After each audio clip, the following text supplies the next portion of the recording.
Should we expect any surprising pre-game scratches from active roster tonight?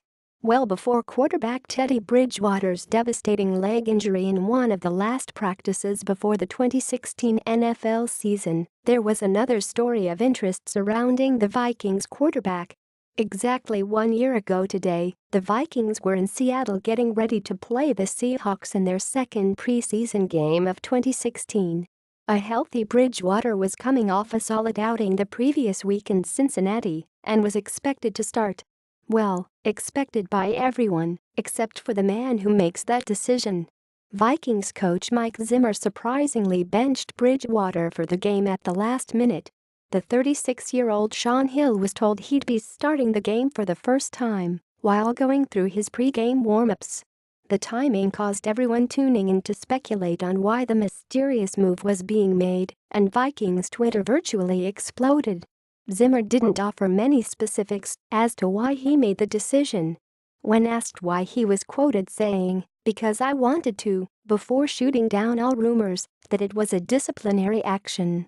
Bridgewater was later placed on the team injury report with a sore shoulder. The most popular theory and the one that makes the most sense is Zimmer didn't want to risk Bridgewater sustaining an injury against Seattle's fearsome defense, as Dallas's Tony Romo did a few weeks later. Given the state of the Vikings' offensive line, it's hard to blame Zimmer if that indeed was the reasoning behind. Fast forward to tonight. A total of 365 days have passed. The Seattle defense is still really good, and Minnesota offensive line is still a major question. Sam Bradford managed to stay healthy all year in 2016, but his injury history is a concern. Would it really be surprising if Zimmer benched Bradford tonight to keep him healthy?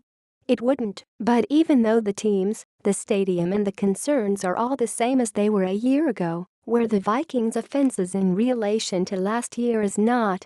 The first-team offensive unit didn't exactly light it up in their first preseason game in 2016, but they moved the ball and got in the end zone. The same can't be said about how this team looked in Buffalo. Benching Bradford wouldn't be crazy, but he is still getting a grasp on this offense. He has new teammates protecting him up front and a new running back lining up behind him. It's important for all these pieces to gel as much as they can before the games really start counting. With that in mind, it's much more important for Bradford to get reps in these games than it was for Bridgewater last season. I doubt Zimmer will make the same move as he did a year ago, but much crazier things have happened. It should be Bradford's first quarter tonight, but we won't know until 9 o'clock. Stay tuned.